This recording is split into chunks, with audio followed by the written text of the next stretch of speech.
Good morning, All Saints. It is Thursday morning, the 28th of October, almost at the end of the month of October, which is mind-boggling to me. It seems that time is moving a bit too quickly.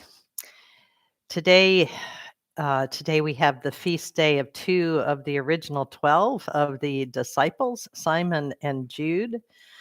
You know, for most of us, we have um, Peter and Andrew and James and John and Thomas and Judas Iscariot. And after that, we get a little fuzzy and hazy on the names of the rest of the 12. And Simon and Jude are two of those. Simon the Zealot, Simon is mentioned in the list of the disciples in all of the Gospels. Jude is actually another Judas. And in John 14, after the foot washing and all of that, he is specifically identified as Judas, not Iscariot. You can almost see and understand why he would be the patron saint of lost causes, because why would you go to a saint with the name Judas unless you were desperate? But it has been anglicized to Jude, and that is how we know him. Whether or not he wrote the epistle by the name of Jude, we do not know. And we don't actually know much about either of the two disciples. Legend or tradition has it that they traveled to Persia together and were martyred there, and not much information is known beyond that. But they are always linked, and so it would make sense that perhaps their activities after the resurrection might have been together. I'm thinking of them and so many saints whose names we do not know, but who did great and wonderful things in probably unsung and humble ways as we begin the season that is known, at least in some circles, as All Hallow Tide, beginning on Sunday with Halloween, continuing through All Saints Day on Monday, and then the commemoration of All Faithful Departed, also called All Souls Day, on Tuesday.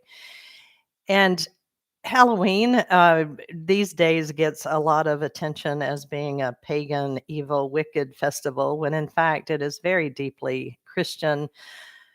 Much as we celebrate Christmas Eve on the night before Christmas, and we celebrate an Easter vigil on the night before Easter Day, Halloween was All Hallows Eve or All Saints Eve. And so it was preparing ourselves for the great feast the next day, where we remember all the saints who continue with saints and angels and all the company of heaven to lift prayers and voices of praise to God. And so All Saints Day on Monday is the day when we remember saints like Simon and Jude and all the others. We all have our favorites, I think. And then the next day, we remember those small s saints in our own lives, the faithful departed whom we have known and loved. As I think someone once said, we on All Saints Day, we remember St. Francis, and on All Souls Day, we remember St. Frank. So I commend those 3 days to you as a day to recall those great saints in the tradition of the church, as well as those closer to your heart, and to enjoy Halloween. It isn't all about ghosts and goblins and ghoulies. It's about remembering that this, in some traditions, is seen as a thin time between those who have gone before us and those that are still here on earth. So that is Halloween, and we will be observing, since Monday is All Saints Day, we'll be observing that Monday night with Compline sung in Church Square Park here in Hoboken. If you're around, it would be great to have you there. This Sunday, we will be on the lawn as usual at 10 o'clock. And if you are local, please join us. And if you are not, we'll be over on Facebook Live. Until then, I hope you have a peaceful, restful weekend and a very blessed All Hallow Tide.